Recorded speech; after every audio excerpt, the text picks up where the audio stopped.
Teleamazonas presenta 24 horas con Milton Pérez y Diana León.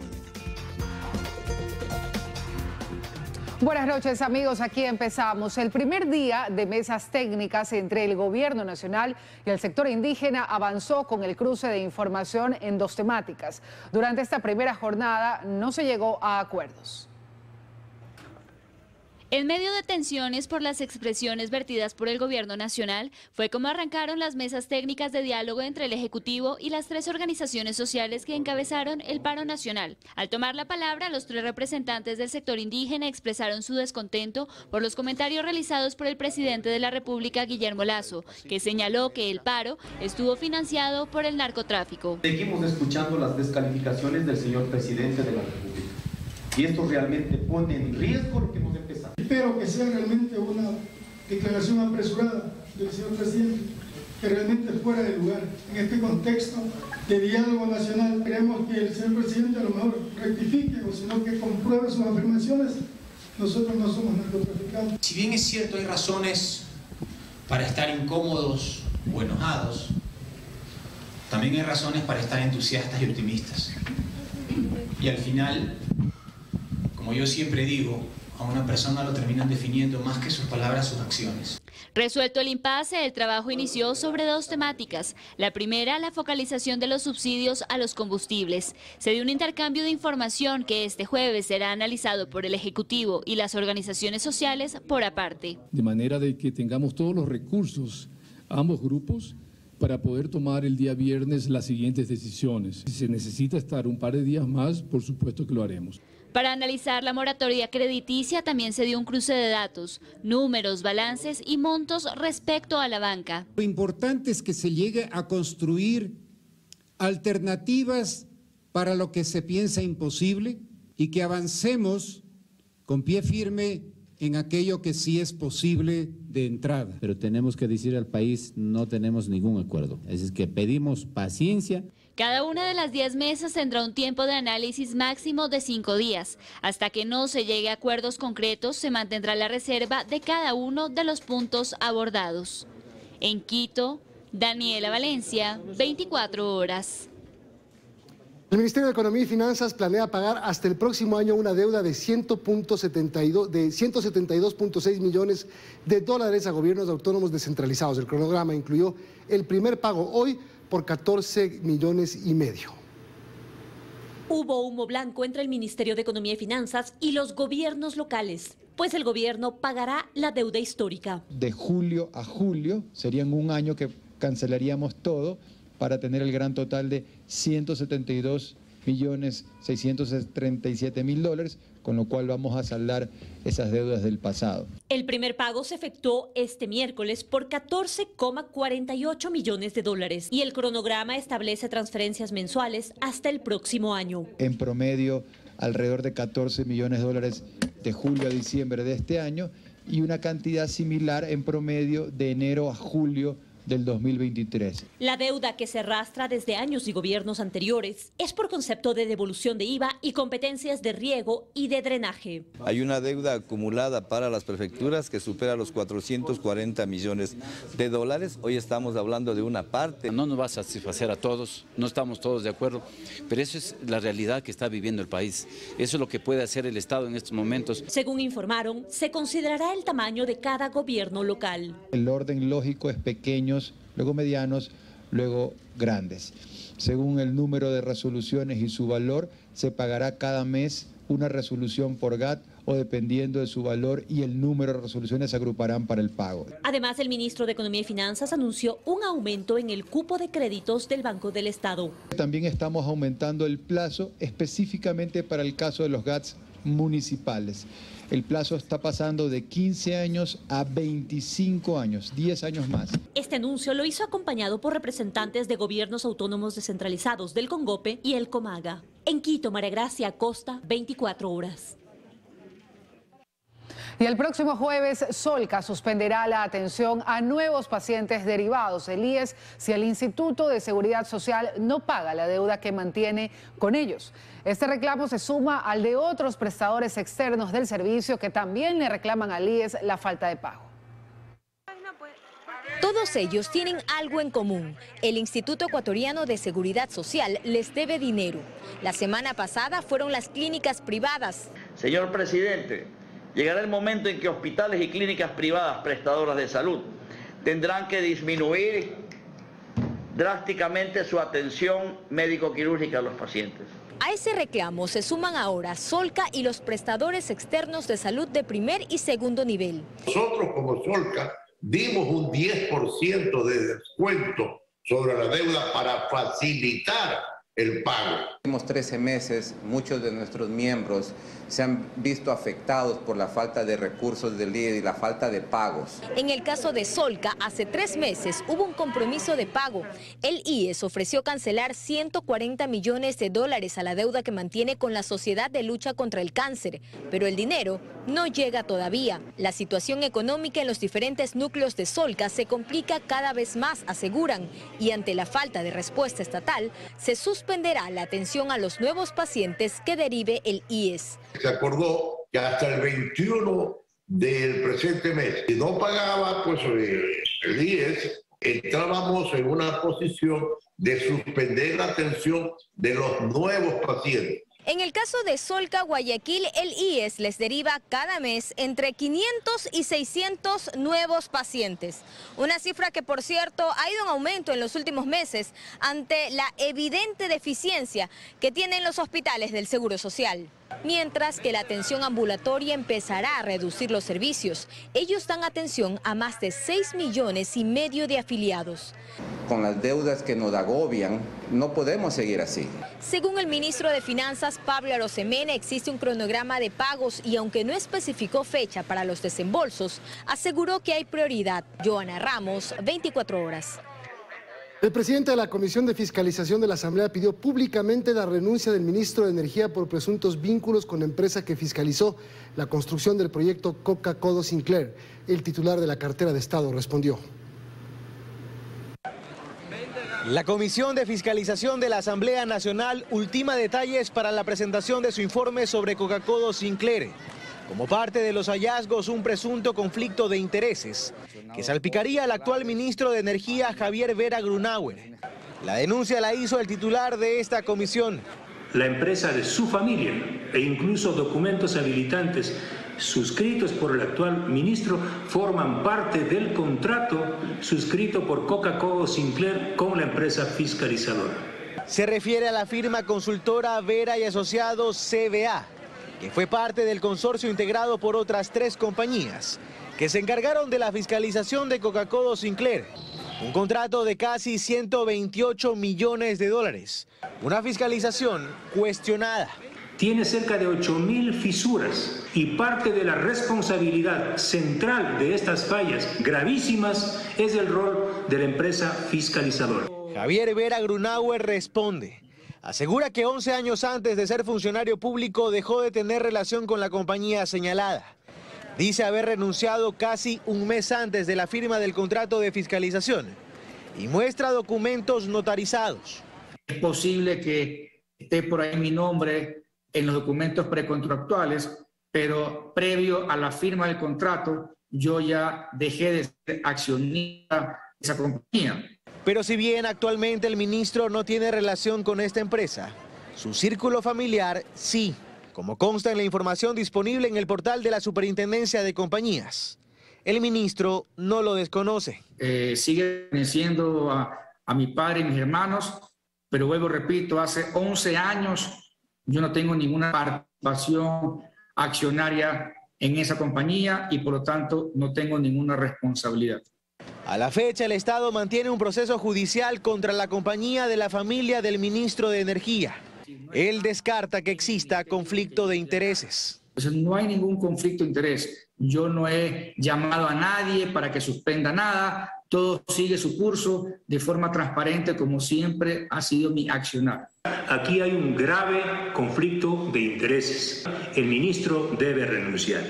La Contraloría determinó que, entre otros, los costos de fiscalización del proyecto también sufrieron un incremento con relación al contrato inicial, llegando a costar casi el doble de lo previsto.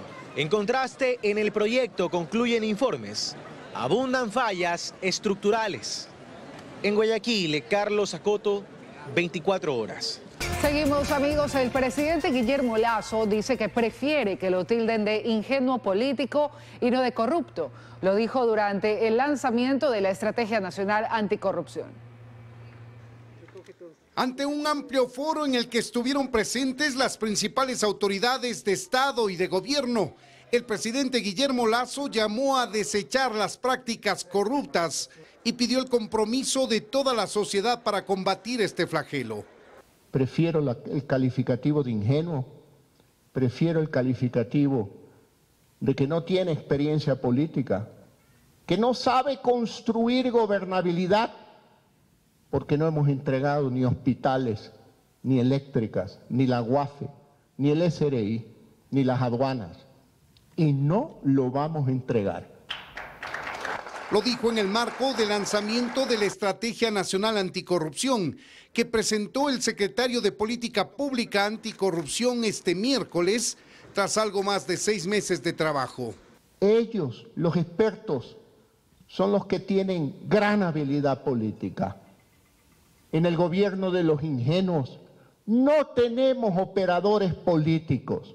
Es decir, no tenemos ni hombres ni mujeres del maletín. Prefiero que me digan que me ven solo a estar acompañado por expertos con prácticas del pasado que implicaban evidentes actos de corrupción. Contiene mecanismos de prevención, identificación y gestión de áreas de alto riesgo de corrupción y la lucha focalizada en escenarios críticos, así calificados e identificados en petróleo, energía, minería, telecomunicaciones, obras públicas, seguridad social, salud, inclusión social, financiamiento, entre otras. 30 fichas de las 30 principales instituciones donde creemos existe alto riesgo de corrupción para que el presidente haga seguimiento y del destino que él considere adecuado, y entregamos también el producto de un trabajo coordinado y conjunto con los gobiernos de Canadá y Holanda sobre gran corrupción internacional.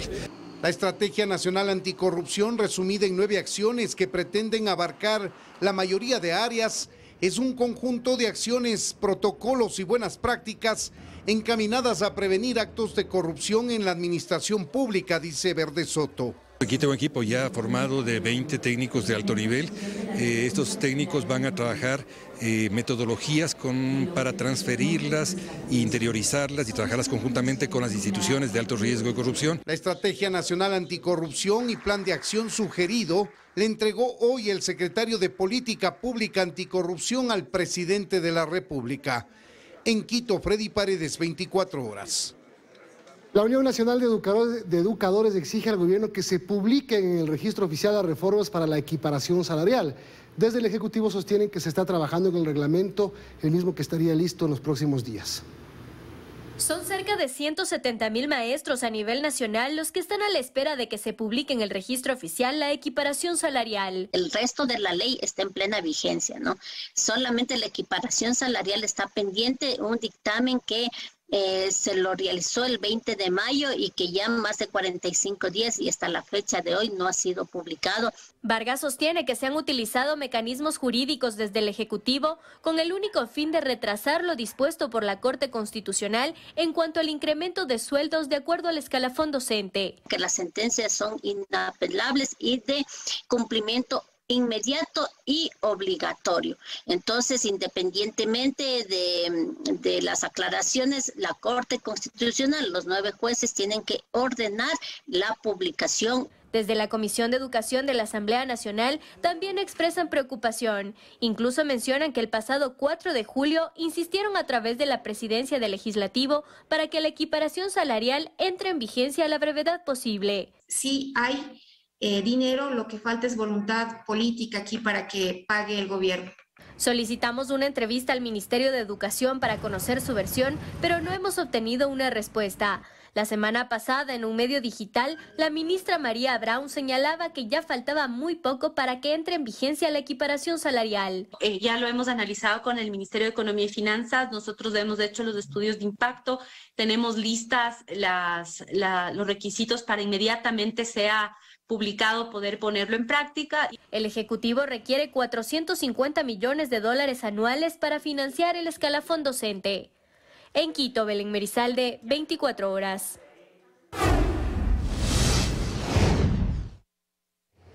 El contrabando de combustible y gas en la frontera sur se ha incrementado tras la disminución de precios de las gasolinas Eco Extra y el diésel. El combustible ecuatoriano de contrabando se vende al menudeo en Perú. El contacto de ahora es con Luis Alfredo Zúñiga, quien está en Aguas Verdes, Perú. Luis Alfredo. Muy buenas noches. Este es el panorama en las gasolineras de Aguas Verdes aquí en Perú. Pasan prácticamente vacías. Y es que lo que realmente se comercializa en esta ciudad fronteriza es el combustible ecuatoriano que llega de contrabando y más barato. Lo mismo ocurre con el gas. Al respecto, les tenemos el siguiente reportaje. Veamos. Con la disminución días atrás del precio de la gasolina extra, eco y diésel en 15 centavos, el contrabando de combustible de Ecuador hacia Perú es más fuerte que nunca. Y es que los precios de Ecuador están muy por debajo de los del vecino país del sur, incentivando el contrabando. Un galón de gasolina extra en Ecuador se encuentra a $2.40, mientras en Perú está a $5.60. Y el diésel de $1.75 que se encuentra en Ecuador, en Perú el precio es de $3.60, subsidio que se paga con recursos públicos, pero que beneficia el contrabando. Un vehículo pequeño puede tener de 12 a 15 galones, pero ellos le sobredimensionan el tanque de combustible que lo hacen hasta 50 galones. El parque automotor en Huaquillas es pequeño, sin embargo tan solo la gasolinera de Petroecuador en este cantón, de marzo a junio, vendió $2.9 millones. Este es el movimiento en esa gasolinera. Muchos vehículos. Cruzamos la frontera hasta Aguas Verdes en Perú para conocer cuál es el panorama. Por eso que nosotros estamos consumiendo el combustible del vecino de Ecuador, porque realmente que allá está súper económico. En nuestro recorrido encontramos el combustible de contrabando. No fue difícil, está a la venta a vista y paciencia de todos, a tan solo unos metros de la gasolinera. Ahí es donde realmente paran los vehículos. ¿Cuántos galoncitos puede usted vender en un día bueno, por ejemplo? Más 20 galones nada más. Ando aquí un par de horas nomás y me voy. Esta semana la policía ecuatoriana y peruana realizaron controles y han destruido 7 pasos clandestinos. Sin embargo, el trabajo llega a ser insuficiente en una frontera con más de 60 kilómetros de extensión. Pero si esto ocurre con el combustible, el gas no se queda atrás. El contrabando también es a vista y paciencia en el puente binacional, sin mayor control. Así lo constatamos. Mientras en Ecuador un tanque de 15 kilos está a $1.50, en Perú uno de tan solo 7 kilos se comercia hasta en $8. En Aguas Verdes el gas también se vende al menudeo en las calles. Puestos improvisados en las veredas tienden los tanques ecuatorianos. Esa es la situación en la frontera sur. Se espera que el día de mañana llegue hasta Huaquillas, en la provincia del Oro, el presidente Guillermo Lasso para cumplir una agenda social y también se refiere al contrabando en la frontera. Seguimos, amigos. Más ciudadanos han acudido esta semana a los centros de vacunación a colocarse las dosis de refuerzo. La tendencia de contagio de COVID-19 se mantiene, por lo que médicos piden a las personas que acudan a vacunarse. No lucen llenos, pero al menos con el pasar de los días se ha aumentado la cantidad de ciudadanos que acuden para vacunarse. Así lució el punto de inmunización contra el COVID-19 ubicado en la Facultad de Ciencias Médicas de la Universidad Estatal de Guayaquil la mañana de este miércoles. Hemos elevado la cantidad de personas. Estábamos vacunando 50 y ahorita estamos en 150. De acuerdo con el vacunómetro, en Ecuador 6.573.000 personas han recibido ya la primera dosis de refuerzo. La segunda se la han aplicado únicamente 886.981 ciudadanos, esperando para ponerse precisamente esa cuarta dosis. Encontramos a Juan Guerrero, de 72 años. Es que esto es un deber médico y preventivo para evitar las enfermedades. Y es que son los adultos mayores quienes más se han preocupado por protegerse. Pues en el grupo etario de 80 años en adelante es en el que se registra el mayor porcentaje de aplicación de dosis de refuerzo, 83,5%, 73,6% en el rango de 70 a 79 años y 67,6% en quienes tienen entre 60 y 69 años. Los más jóvenes son los que menos interés en vacunarse han demostrado. En el grupo de entre 18 y 24 años la aplicación de dosis de refuerzo llega solo al 39% y a 48% en quienes tienen desde 25 hasta 49 años. Es necesario la vacuna porque nos prevé de contagiarnos nuevamente. Deberían de ponérsela porque igual hay rebrote. De hecho, en cuanto al incremento en el índice de positividad de COVID-19 que a inicios de mes se había reportado, la tendencia se mantiene. El informe epidemiológico más reciente emitido por el Ministerio de Salud Pública evidencia un aumento diario de más de 1.000 casos. No todas las personas personas con sospecha hacen la prueba, entonces el número real es muchísimo más alto. Buena noticia es que no se han reportado decesos, pero eso no significa que no haya riesgos. Debemos incrementar la tasa de vacunación con terceras dosis. Cabe mencionar que actualmente para recibir la tercera o la cuarta dosis ya no hay que esperar a que pasen 6 o 5 meses después de la última inoculación. El Ministerio de Salud acortó ese lapso, ahora solo deben pasar 3 meses para que usted pueda volver a vacunarse y protegerse. Luisa María Heredia, 24 horas.